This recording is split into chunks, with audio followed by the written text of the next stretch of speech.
제9장. 지혜가 그의 집을 짓고 7 기둥을 다듬고 짐승을 잡으며 포도주를 혼합하여 상을 갖추고 자기의 여종을 보내어 성중 높은 곳에서 불러 이르기를, 어리석은 자는 이리로 돌이키라.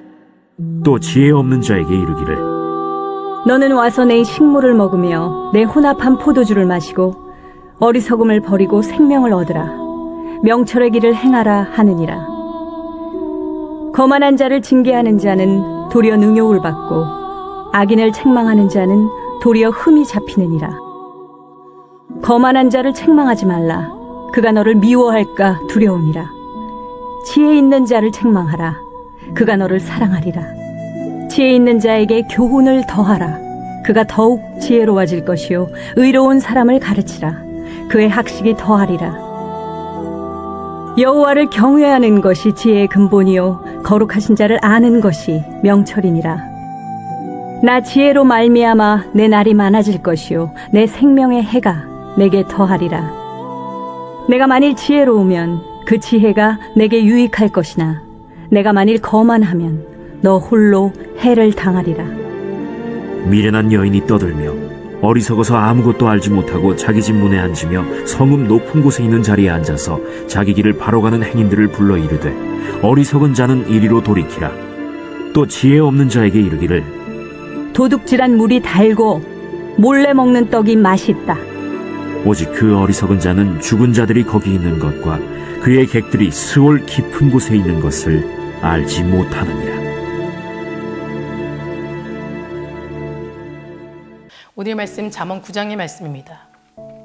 잠언 8장 말씀을 통해서 잠언이 말하는 지혜란 하나님을 아는 것이 지혜라고 말씀드렸습니다. 그렇다면 하나님을 아는 지혜의 시작은 무엇일까요? 오늘 본문 말씀 10절에 정확하게 나와 있습니다. 여호와를 경외하는 것이 지혜의 근본이요 거룩하신 자를 아는 것이 명철이니라. 즉 지혜의 시작은 하나님을 경외하는 데 있고 세상에 대한 이해 또한 거룩하신 하나님의 존재를 아는 것에서 시작된다라는 것입니다. 그렇다면 경외함이란 무엇일까요? 존경하며 두려워한다라는 뜻입니다. 어떤 두려움은 단순히 벌에 대한 공포일 수 있지만 또 다른 두려움은 상대를 존경하면서도 두려워하는 마음입니다. 그래서 나로 인해 상대방을 아프게 하거나 욕되게 하는 행동이 두렵게 느껴지기도 합니다. 이것이 그리스도를 경외하는 마음일 겁니다. 그러기에 우리는 우리 삶을 주관하시고 우리에게 새 생명을 주신 하나님 앞에 나의 행동과 말로 인해 잘못하는 것이 없는지 두려워하는 것입니다.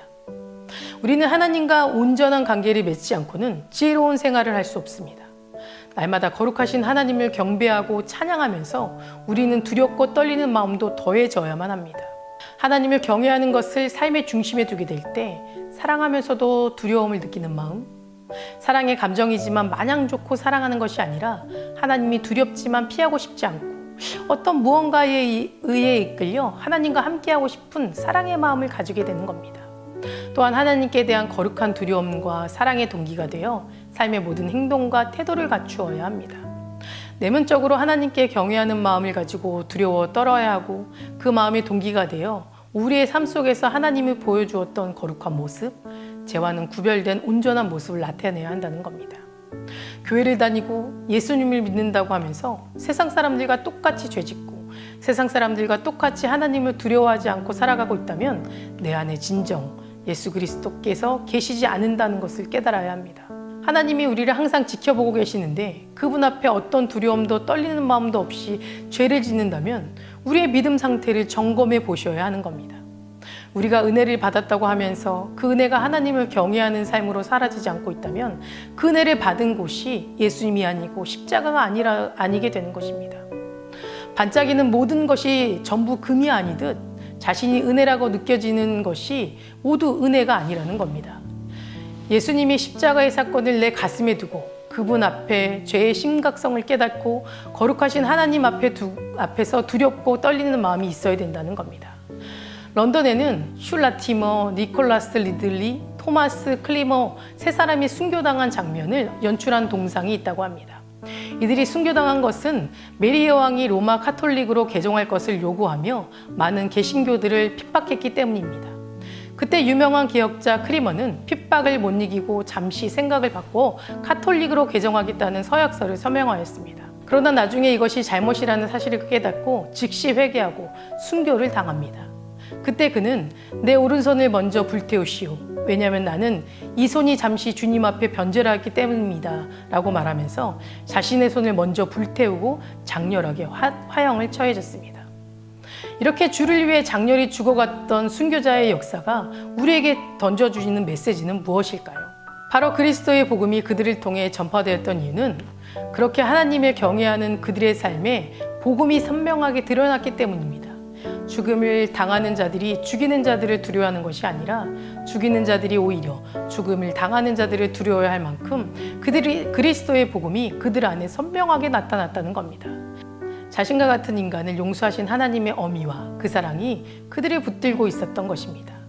그것이 영혼과 마음 삶 전체를 한 덩어리로 묶는 체제가 되었기 때문에 순교자들은 나는 예수님을 모릅니다 라고 부인할 수 없었던 겁니다.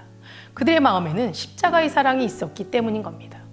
우리도 이 십자가의 사랑을 매일 기억하면서 하나님의 임재를 연습해야 합니다. 의식적으로 하나님을 생각하면서 하루를 살아가다 보면 남에게 화날 일 때도 하나님이 곁에서 보고 계심을 기억하게 될 겁니다. 남에게 미운 마음, 악한 마음이 생길 때에도 용서하고 사랑하는 마음이 생기게 될 것입니다. 사랑하는 성도 여러분, 하나님께서 세상을 창조하시고 그의 지혜로 이 땅을 다스리고 있다면 하나님의 지혜를 아는 것만큼 이 세상을 명확하게 알 수 있는 방법은 없을 겁니다. 우리가 하나님을 알고 살아간다는 것 자체가 얼마나 복이 되는 것인지 안다면 그것만으로도 우리는 충분히 하나님을 경외하는 삶을 살아가게 되는 것입니다. 풍성한 지혜와 명철은 하나님을 알고 하나님을 사랑하며 하나님을 두려워할 줄 알고 하나님을 믿으며 살아가는 것이기 때문입니다. 그러기에 오늘 본문은 하나님을 경외하고 아는 것이 이 세상을 지롭게 사는 시작임을 말해주고 있는 것입니다. 성도 여러분, 지금 무엇을 구하고자 이토록 열심히 달려가고 계십니까? 돈을 잘 버는 법, 아이들 좋은 대학 보내는 법, 주식을 투자하는 법, 이런 세상적인 지혜만을 구하지 마시고 우리는 하나님의 위대하심과 그분을 경외하는 지식이 얼마나 복된 것인지를 가장 우선으로 생각하고 구해야 할 줄 믿습니다. 여호와를 경외하며 거룩하신 자를 아는 것이 지혜의 시작이며 온전한 통찰력임을 깨닫고 무엇보다 이를 최우선의 가치로 여기고 달려감으로써 인생의 진정한 지혜자가 되시기를 간절히 소망합니다. 오늘 함께 기도할 공동의 기도 제목은 교회의 회복과 부흥을 위하여 기도해 주시고 이 땅에 교회가 다시 복음으로 돌아갈 수 있도록 기도해 주시기 바랍니다. 기도하시겠습니다. 사랑과 은혜가 충만하신 하나님 아버지, 오늘도 주님 앞에 나아옵니다. 우리의 기도를 들으시고 가장 좋은 곳으로 응답하여 주시지 믿습니다. 여호와를 경외하고 거룩하신 자를 아는 것이 지혜의 시작임을 깨닫고 우리 삶의 무엇보다 이것을 최선으로 삼고 살아갈 수 있도록 도와주시고 하나님이 기쁘게 하는 참된 지혜자가 될 수 있도록 인도하여 주시옵소서. 이 땅의 모든 교회가 다시 주님의 복음 앞에 엎드려 기도하길 원합니다. 코로나로 인해 하나님을 예배하는 것이 어려워지고 그것이 편해지는 세상 가운데 살고 있습니다. 하나님 간절히 원하오니 주님을 예배하는 교회를 회복시켜 주시고 예배를 사모하고 지켜나갈 수 있도록 지켜주시옵소서. 모든 교회가 영혼 구원의 사명을 잘 감당할 수 있도록 하시고 날마다 말씀 앞에 새로워지게 하셔서 하나님에게 또 이웃에게 사랑받는 교회 되게 하여 주시옵소서. 하루속히 모여 함께 기도하고 찬양하며 예배하는 날이 속히 오도록 회복시켜 주시옵소서. 담임 목사님 사역 가운데 성령님 함께하여 주실 줄 믿습니다. 계획하시고 준비하는 모든 사역 가운데 하나님의 능력이 나타나게 하여 주시고 모든 동력하는 자와 중보하는 자들 세워 주시옵소서. 다음 세대 아이들이 믿음 잃지 않고 하나님 앞에 소망을 꿈꾸며 살아갈 수 있도록 축복하여 주시옵소서. 이 모든 말씀 예수 그리스도 이름으로 기도드립니다. 아멘.